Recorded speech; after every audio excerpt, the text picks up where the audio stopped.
Continuamos con Ana Karenina de León Tolstoy. Capítulo 9. A las 4 de la tarde, Levin, con el corazón palpitante, dejó el coche de alquiler cerca del parque zoológico y se encaminó por un sendero a la pista de patinar, seguro de encontrar a Kitty, ya que había visto a la puerta el carruaje de los Scherbatsky. El día era frío, despejado. Ante el parque zoológico estaban alineados trineos, carruajes particulares y coches de alquiler. Aquí y allá se veían algunos gendarmes. El público, con sus sombreros que relucían bajo el sol, se agolpaba en la entrada y en los paseos ya limpios de nieve, entre filas de casetas de madera de estilo ruso, con adornos esculpidos.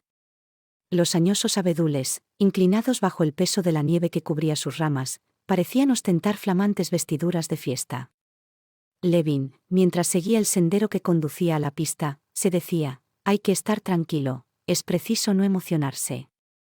¿Qué te pasa, corazón? ¿Qué quieres? Calla, estúpido. Así hablaba a su corazón, pero cuanto más se esforzaba en calmarse, más emocionado se sentía.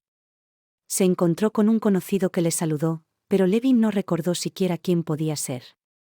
Se acercó a las montañas de nieve, en las que, entre el estrépito de las cadenas que hacían subir los trineos, sonaban voces alegres. Unos pasos más allá se encontró ante la pista y entre los que patinaban reconoció inmediatamente a Kitty. La alegría y el temor inundaron su corazón. Kitty se hallaba en la extremidad de la pista, hablando en aquel momento con una señora. Aunque nada había de extraordinario en su actitud ni en su vestido, para Levin resaltaba entre todos, como una rosa entre las ortigas. Todo en torno a ella parecía iluminado. Era como una sonrisa que hiciera resplandecer las cosas a su alrededor. ¿Es posible que pueda acercarme a donde está?, se preguntó Levin. Hasta el lugar donde ella se hallaba le parecía un santuario inaccesible, y tal era su zozobra que hubo un momento en que incluso decidió marcharse. Tuvo que hacer un esfuerzo sobre sí mismo para decirse que al lado de Kitty había otras muchas personas y que él podía muy bien haber ido allí para patinar. Entró en la pista, procurando no mirar a Kitty sino a largos intervalos, como hacen los que temen mirar al sol de frente.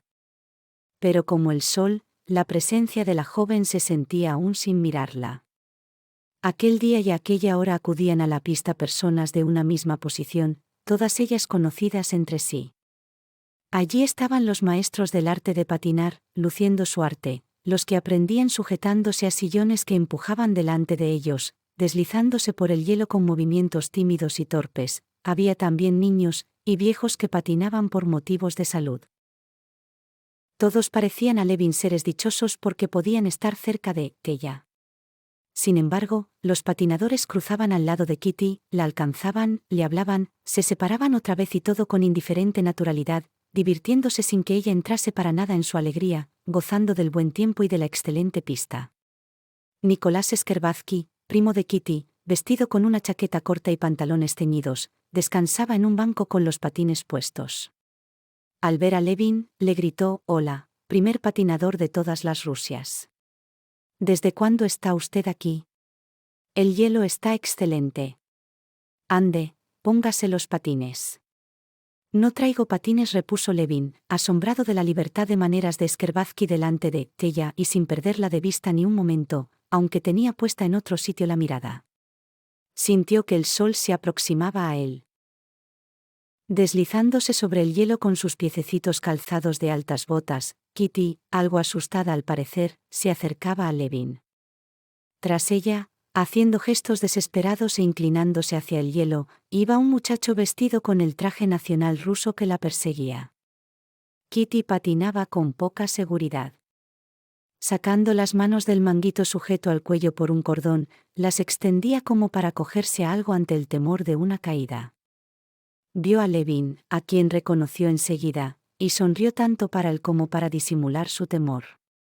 Al llegar a la curva, Kitty, con un impulso de sus piececitos nerviosos, se acercó a Scherbatsky, se cogió a su brazo sonriendo y saludó a Levin con la cabeza. Estaba más hermosa aún de lo que él la imaginara. Cuando pensaba en ella, la recordaba toda, su cabecita rubia, con su expresión deliciosa de bondad y candor infantiles, tan admirablemente colocada sobre sus hombros graciosos. Aquella mezcla de gracia de niña y de belleza de mujer ofrecían un conjunto encantador que impresionaba a Levin profundamente. Pero lo que más le impresionaba de ella, como una cosa siempre nueva, eran sus ojos tímidos, serenos y francos, y su sonrisa, aquella sonrisa que le transportaba a un mundo encantado, donde se sentía satisfecho, contento, con una felicidad plena como solo recordaba haberla experimentado durante los primeros días de su infancia. ¿Cuándo ha venido?, le preguntó Kitty, dándole la mano. El pañuelo se le cayó del manguito. Levin lo recogió y ella dijo, «Muchas gracias». «Llegué hace poco, ayer, quiero decir, hoy», repuso Levin, a quien la emoción había impedido entender bien la pregunta. «¿Me proponía ir a su casa?».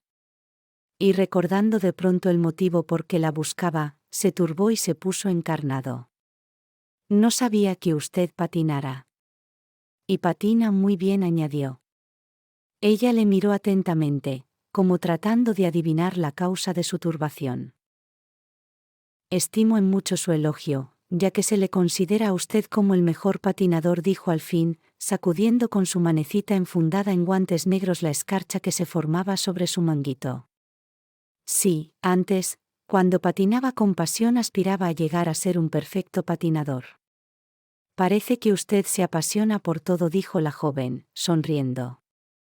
«Me gustaría verle patinar». «Ande, póngase los patines y demos unas vueltas juntos». «¿Es posible?». «Patinar juntos», pensaba Levin, mirándola. «Enseguida me los pongo», dijo en alta voz. Y se alejó a buscarlos. «Hace tiempo que no venía usted por aquí, señor», le dijo el empleado, cogiendo el pie de Levin para sujetarle los patines. «Desde entonces no viene nadie que patine como usted». «¿Queda bien así?», concluyó, ajustándole la correa. «Bien, bien, acabe pronto, por favor», replicaba Levin, conteniendo apenas la sonrisa de dicha que pugnaba por aparecer en su rostro. «Eso es vida. Eso es felicidad. Juntos, patinaremos juntos», me ha dicho. ¿Y si se lo dijera ahora? Pero tengo miedo, porque ahora me siento feliz, feliz aunque sea solo por la esperanza. Pero es preciso decidirse. Hay que acabar con esta incertidumbre. Y ahora mismo. Se puso en pie, se quitó el abrigo y, tras recorrer el hielo desigual inmediato a la caseta, salvó el hielo liso de la pista, deslizándose sin esfuerzo, como si le bastase la voluntad para animar su carrera. Se acercó a Kitty con timidez, sintiéndose calmado al ver la sonrisa con que le acogía. Ella le dio la mano y los dos se precipitaron juntos, aumentando cada vez más la velocidad, y cuanto más deprisa iban, tanto más fuertemente oprimía ella la mano de Levin. «Con usted aprendería muy pronto, porque, no sé a qué se deberá, pero me siento completamente segura cuando patino con usted», le dijo. «Y yo también me siento más seguro cuando usted se apoya en mi brazo», repuso Levin. Y enseguida enrojeció, asustado de lo que acababa de decir. Y, en efecto, apenas hubo pronunciado estas palabras, cuando, del mismo modo como el sol se oculta entre las nubes, del rostro de Kitty desapareció toda la suavidad, y Levin comprendió por la expresión de su semblante que la joven se concentraba para reflexionar. Una leve arruguita se marcó en la tersa frente de la muchacha. «¿Le sucede algo?». «Perdone, no tengo derecho a», rectificó Levin. «¿Por qué no?». «No me pasa nada», repuso ella fríamente. Y añadió, «¿No ha visto aún a Mademoiselle Linon?». «Todavía no». «Vaya a saludarla. Le aprecia mucho». «Oh, Dios mío, la he enojado», pensó Levin, mientras se dirigía hacia la vieja francesa de grises cabellos rizados sentada en el banco. Ella le acogió como a un viejo amigo, enseñando al reír su dentadura postiza. «¿Cómo crecemos, eh?», le dijo, indicándole a Kitty cómo nos hacemos viejos. «Tini Bear es ya mayor». continuó, riendo, y recordando los apelativos que antiguamente daba Levin a cada una de las 3 hermanas, equiparándolas a los 3 oseznos de un cuento popular inglés. ¿Se acuerda de que la llamaba así? Él no lo recordaba ya, pero la francesa llevaba 10 años riendo de aquello. Vaya, vaya a patinar. ¿Verdad que nuestra Kitty lo hace muy bien ahora? Cuando Levin se acercó a Kitty de nuevo, la severidad había desaparecido del semblante de la joven, sus ojos le miraban, como antes, francos y llenos de suavidad, pero a él le pareció que en la serenidad de su mirada había algo de fingido y se entristeció. Kitty, tras hablar de su anciana institutriz y de sus rarezas, preguntó a Levin qué era de su vida. ¿No se aburre usted viviendo en el pueblo durante el invierno? Le preguntó.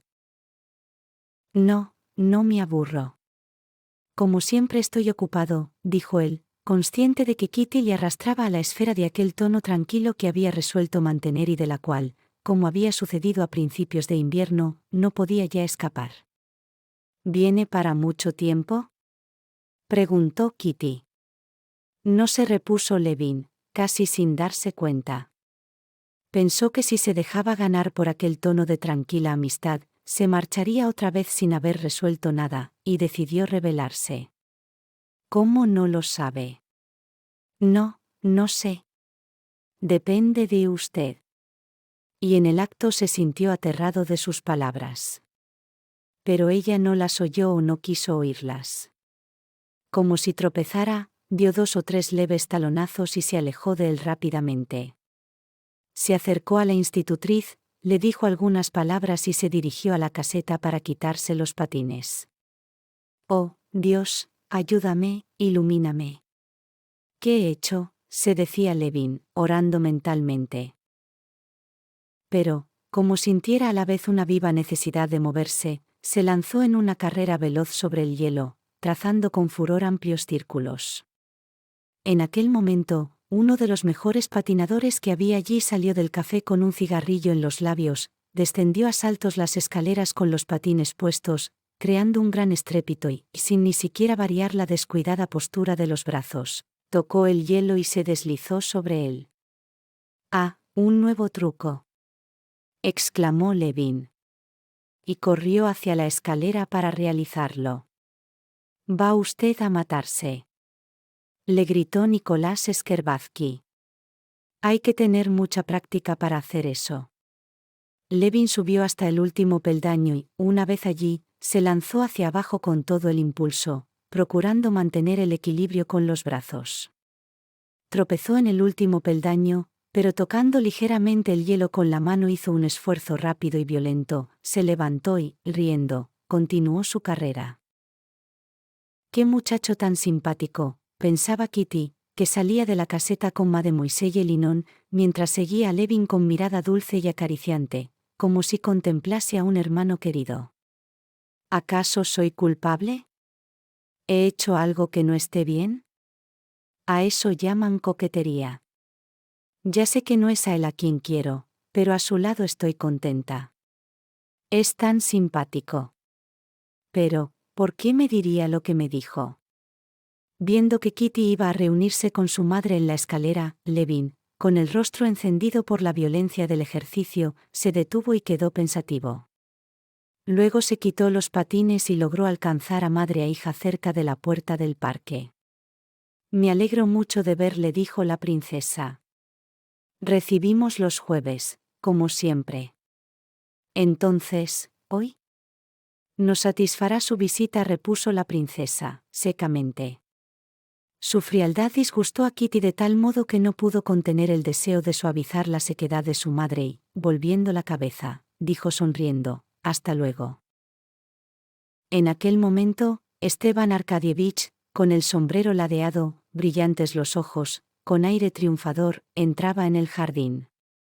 Al acercarse, sin embargo, a su suegra adoptó un aire contrito, contestándole con voz doliente cuando le preguntó por la salud de Dolly. Tras hablar con ella en voz baja y humildemente, Ablansky se enderezó, sacando el pecho y cogió el brazo de Levin. «¿Qué? ¿Vamos?», preguntó.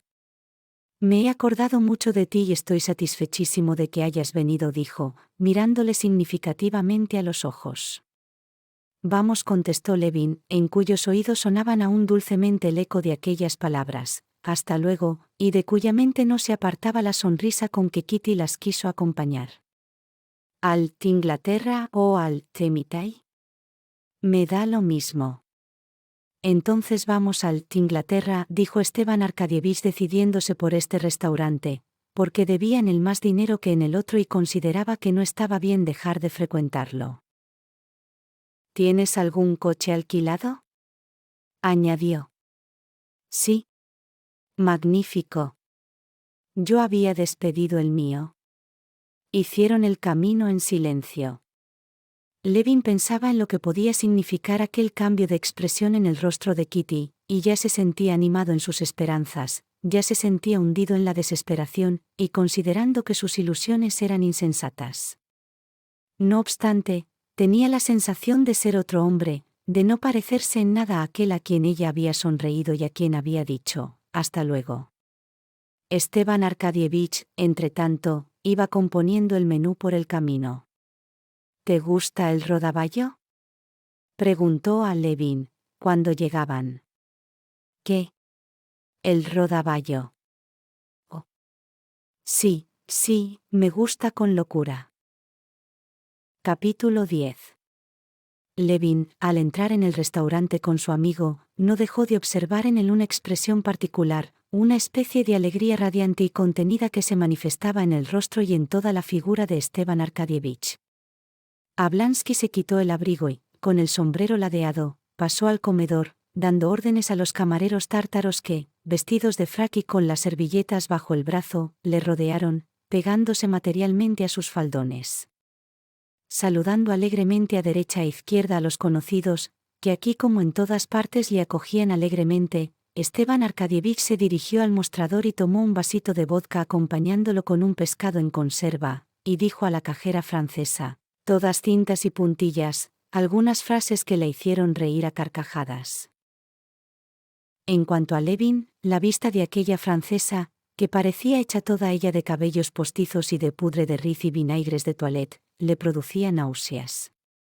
Se alejó de allí como pudiera hacerlo de un estercolero. Su alma estaba llena del recuerdo de Kitty y en sus ojos brillaba una sonrisa de triunfo y de felicidad. Por aquí, Excelencia, tenga la bondad. Aquí no importunará nadie a su excelencia, decía el camarero tártaro que con más ahínco seguía a Ablansky, que era un hombre grueso, viejo ya, con los faldones del frac flotantes bajo la ancha cintura. Haga el favor, excelencia, decía a sí mismo a Levin, honrándolo también como invitado de Esteban Arkadievich. Colocó rápidamente un mantel limpio sobre la mesa redonda, ya cubierta con otro y colocada bajo una lámpara de bronce. Luego acercó 2 sillas tapizadas y se paró ante Ablansky con la servilleta y la carta en la mano, aguardando órdenes. Si su excelencia desea el reservado, podrá disponer de él dentro de poco. ¿Ahora lo ocupa el príncipe Galitzin con una dama? Hemos recibido ostras francesas. Caramba, ostras, Esteban Arkadievich reflexionó. ¿Cambiamos el plan, Levin?, preguntó, poniendo el dedo sobre la carta. Y su rostro expresaba verdadera perplejidad. ¿Sabes si son buenas las ostras?, interrogó. De Flensburg, excelencia. De Ostende no tenemos hoy. Pasemos porque sean de Flensburg, pero ¿son frescas? Las hemos recibido ayer. Entonces empezamos por las ostras y cambiamos el plan. Me es indiferente. A mí lo que más me gustaría sería el chi y la cacha, pero aquí no deben de tener de eso. ¿El señor desea cacha a la rusé?, preguntó el tártaro, inclinándose hacia Levin como un aya hacia un niño. Bromas aparte, estoy conforme con lo que escojas, dijo Levin a Ablansky. He patinado mucho y tengo apetito. Y añadió, observando una expresión de descontento en el rostro de Esteban Arkadievich, no creas que no sepa apreciar tu elección. Estoy seguro de que comeré muy a gusto. No faltaba más. Digas lo que quieras, el comer bien es uno de los placeres de la vida, repuso Esteban Arcadievich. Ea, amigo, tráenos primero las ostras. 2 no, eso sería poco, 3 docenas.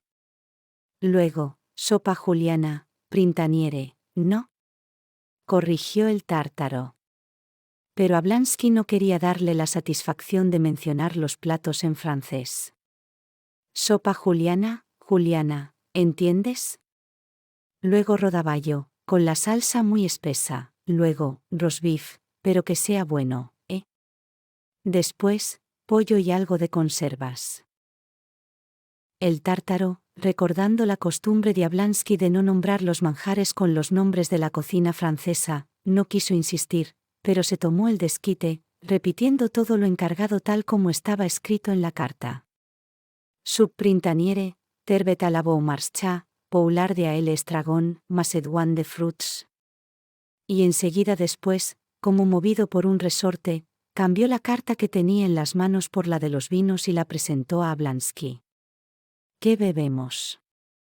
Lo que quieras, ¿acaso un poco de champaña?, indicó Levin. ¿Champaña para empezar? Pero bueno, como tú quieras. ¿Cómo te gusta? ¿Carta blanca? Cachet blanc, dijo el tártaro. Sí, esto con las ostras. Luego, ya veremos.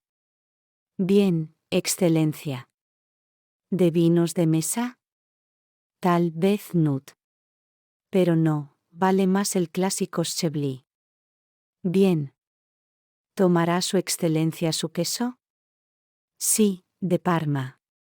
¿O prefieres otro? A mí me da lo mismo, dijo Levin, sin poder reprimir una sonrisa. El tártaro se alejó corriendo, con los faldones de su frac flotándole hacia atrás, y 5 minutos más tarde volvió con una bandeja llena de ostras ya abiertas en sus conchas de nácar y con una botella entre los dedos. Esteban Arcadievich arrugó la servilleta almidonada, colocó la punta en la abertura del chaleco y, apoyando los brazos sobre la mesa, comenzó a comer las ostras. No están mal, dijo, mientras separaba las ostras de las conchas con un tenedorcito de plata y las engullía una tras otra. No están mal, repitió, mirando con sus brillantes ojos, ora a Levin, ora al tártaro. Levin comió ostras también, aunque habría preferido queso y pan blanco, pero no podía menos de admirar a Ablansky. Hasta el mismo tártaro, después de haber descorchado la botella y escanciado el vino espumoso en las finas copas de cristal, contempló con visible placer a Esteban Arcadievich, mientras se arreglaba su corbata blanca. ¿No te gustan las ostras?, preguntó este a Levin. ¿O es que estás preocupado por algo? Deseaba que Levin se sintiese alegre. Levin no estaba triste, se sentía solo a disgusto en el ambiente del restaurante, que contrastaba tanto con su estado de ánimo de aquel momento. No se encontraba bien en aquel establecimiento con sus reservados donde se llevaba a comer a las damas, con sus bronces, sus espejos y sus tártaros. Sentía la impresión de que aquello había de mancillar los delicados sentimientos que albergaba su corazón. ¿Yo? Sí, estoy preocupado. Además, a un pueblerino como yo, no puedes figurarte la impresión que le causan estas cosas. Es, por ejemplo, como las uñas de aquel señor que me presentaste en tu oficina. Ya vi que las uñas del pobre Grinevich te impresionaron mucho, dijo Ablansky, riendo. Son cosas insoportables para mí, repuso Levin. Ponte en mi lugar, en el de un hombre que vive en el campo. Allí procuramos tener las manos de modo que nos permitan trabajar más cómodamente, por eso nos cortamos las uñas y a veces nos remangamos el brazo. En cambio, aquí la gente se deja crecer las uñas todo lo que pueden dar de sí y se pone unos gemelos como platos para acabar de dejar las manos en estado de no poder servir para nada. Esteban Arcadievich sonrió jovialmente. Señal de que no es preciso un trabajo rudo, que se elabora con el cerebro, alegó. Quizá. Pero de todos modos a mí eso me causa una extraña impresión, como me la causa el que nosotros los del pueblo procuremos comer deprisa para ponernos enseguida a trabajar otra vez, mientras que aquí procuráis no saciaros demasiado a prisa y por eso empezáis por comer ostras. Naturalmente, repuso su amigo. El fin de la civilización consiste en convertir todas las cosas en un placer. Pues si ese es el fin de la civilización, prefiero ser un salvaje. Eres un salvaje sin necesidad de eso. Todos los Levin lo sois. Levin suspiró. Recordó a su hermano Nicolás y se sintió avergonzado y dolorido. Arrugó el entrecejo. Pero ya Ablansky le hablaba de otra cosa que distrajo su atención. ¿Visitarás esta noche a los Skerbatsky?